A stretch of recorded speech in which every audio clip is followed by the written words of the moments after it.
안녕하세요. 잡쇼광입니다. 최근 중국이 아시아의 화약거라고 불리는 남중국해에 조성한 인공섬에 군사화 작업을 완료한 것으로 알려졌습니다. 결국 중국은 남중국해 인공섬을 군사기지로 전환하지 않을 것이라는 약속을 위반한 것인데요. AP통신에 따르면 존 아퀼리노 미군 인도태평양 사령관은 중국이 남중국해에 건설한 인공섬 3곳을 군사화한 뒤 대함, 대공미사일, 레이저, 전투기 등 무장을 갖췄다고 밝혔습니다. 중국이 다른 인공섬에도 군사 인프라를 건설할지 지켜봐야 할 것 같은데요. 그래서 최근 미국도 필리핀과 사상 최대 규모의 합동 군사훈련을 실시하면서 남중국해를 장악하려는 중국을 향해 경고의 메시지를 보냈습니다.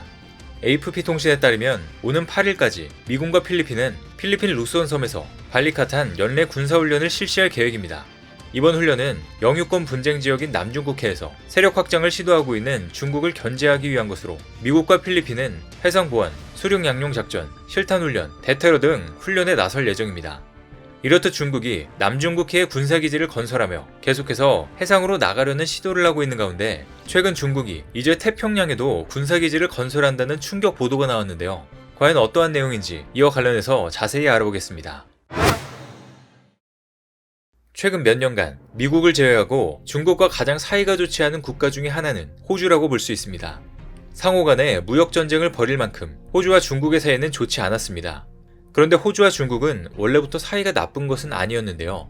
하지만 지난 2017년부터 호주 정치계에 중국 자본들이 흘러들어오면서 상당수 호주 정치인들이 중국 기업들로부터 기부금 등 자금을 받으면서 중국에 유리하게 입장을 내비쳐왔습니다. 호주 언론들은 중국이 막대한 자본으로 호주를 자신들의 속국으로 만든다고 비판하기 시작했고, 이때부터 호주 내에서 중국을 향한 분노가 시작됐습니다. 그리고 자연스레 호주를 향한 중국의 감정의 골도 깊어졌습니다.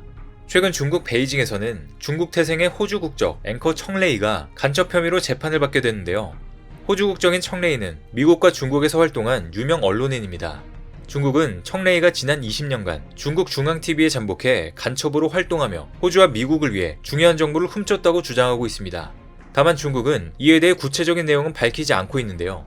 약 2년 전 호주 국적의 유명 앵커가 체포되자 호주 언론들은 이를 대대적으로 보도했고, 이후 중국과 호주의 관계는 더욱더 급격히 악화됐습니다. 특히 청레이 체포 직후인 2020년 9월 호주가 코로나19 바이러스의 중국 기원 조사를 WHO 측에 촉구한 것 또한 갈등을 키웠습니다. 또 중국은 호주가 미국과 함께 안보협의체 오커스를 출범시키자 철광석, 와인 등 호주산 상품의 수입을 중단하며 강도 높은 무역 제재를 가했는데요. 하지만 여기에 호주도 반격에 나서면서 앞으로 10년간 2,700억 호주 달러를 들여 첨단 무기를 도입하겠다고 밝히며 중국을 긴장시켰습니다.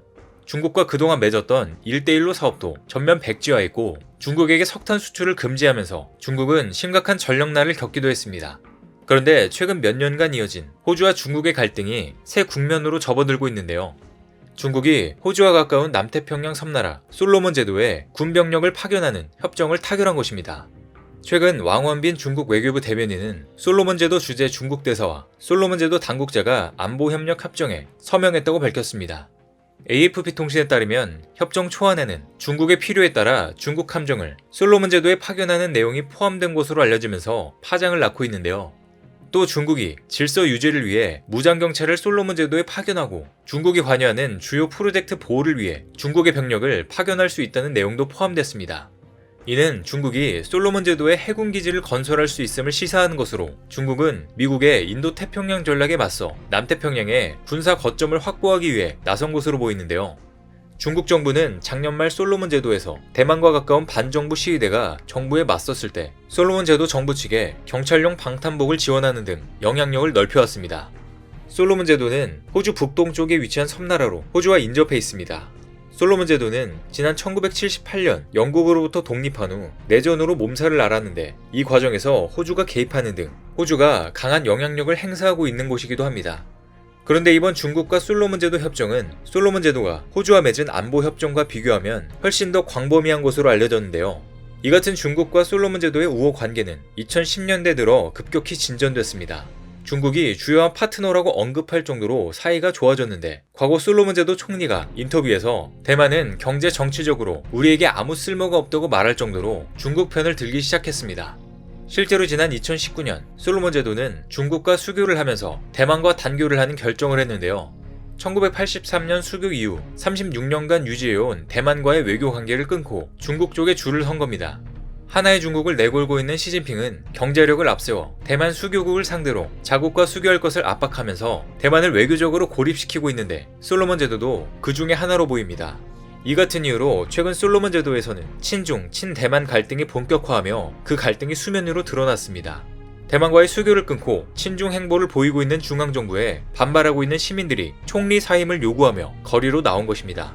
반면 솔로몬 제도 총리는 중국과의 밀착 관계를 견제하는 외국 세력의 간섭이라고 일축하며 논란은 사그라지지 않고 있는 모습입니다.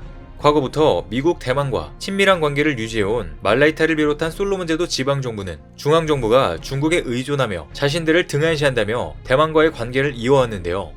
이처럼 솔로몬 제도 내에서도 중국 때문에 분열이 일어나고 있는 것입니다. 그리고 최근 미국도 중국 견제를 위해 29년 만에 솔로몬 제도의 대사관을 개설하기로 했습니다. AFP 통신에 따르면 토니 블링컨 미 국무장관은 2차 세계대전 이후 이어져온 미국과 솔로몬 제도의 우호적 관계를 이를 위험에 처했다며 이 같은 결정을 내렸습니다. 미국은 1993년까지 5년간 솔로몬 제도의 대사관을 운영했고 현재는 영사관을 두고 있습니다. 미국은 솔로몬 제도 내에서 중국의 영향력 증대와 야망을 억제하기 위해 맞불 작전을 내놓으며 적극 대응하기로 결정한 것입니다. 그런데 최근 솔로몬 제도는 중국과 강력한 안보협정을 추진하는 것에 대한 주변국 우려에 불쾌감을 대놓고 표시했는데요.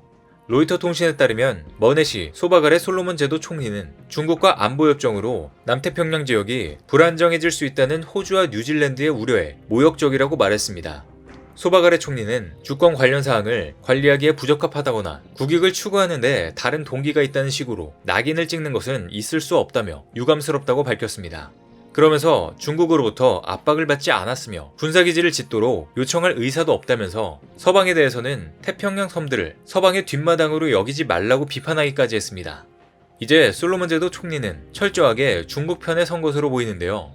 뿐만 아니라 앞서 중국이 솔로몬 제도에 이어 아프리카 중서부의 적도기니에 군사기지 건설을 계획하고 있다는 소식도 전해졌습니다. 대서양 연안에 중국 군사기지가 건설되는 건 처음으로 이렇게 되면 미 동부 해안 맞은편에 중국 군함이 상시 주둔하게 됩니다. 최근 월스트리트저널은 미 기밀 정보 보고서를 인용해 중국이 군사기지 건설을 위해 적도기니 정부 관계자와 접촉하고 있다고 보도했습니다. 인구 140만 명의 적도기니는 지난 1979년부터 은바소구 대통령이 통치해왔는데 그의 아들인 부통령이 후계자로 지목되고 있으며 이들 부자는 친중 성향으로 유명합니다. 앞서 중국은 지난 2019년부터 적도기니를 상대로 군사기지 건설과 관련한 로비를 벌인 것으로 전해졌습니다.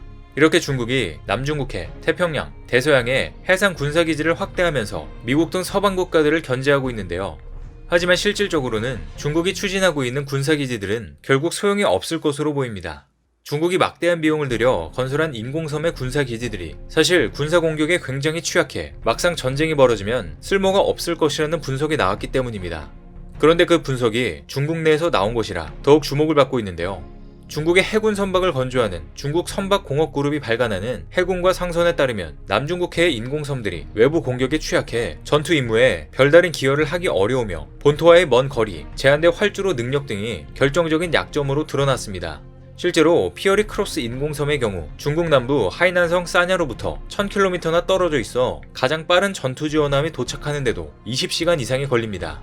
너무 멀다 보니 중국 전투기 제16을 배치하기도 어렵고 이 전투기로 순찰하기도 힘든 게 현실입니다.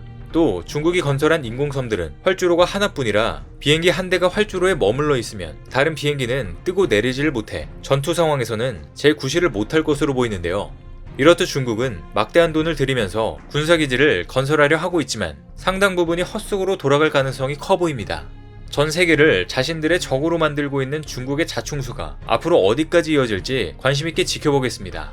오늘 준비한 소식은 여기까지입니다. 댓글을 통한 여러분들의 많은 의견 기다리겠습니다. 많은 분들의 생각이 모였을 때 진정 가치 있는 지식이 완성될 것입니다. 시청해주셔서 감사합니다.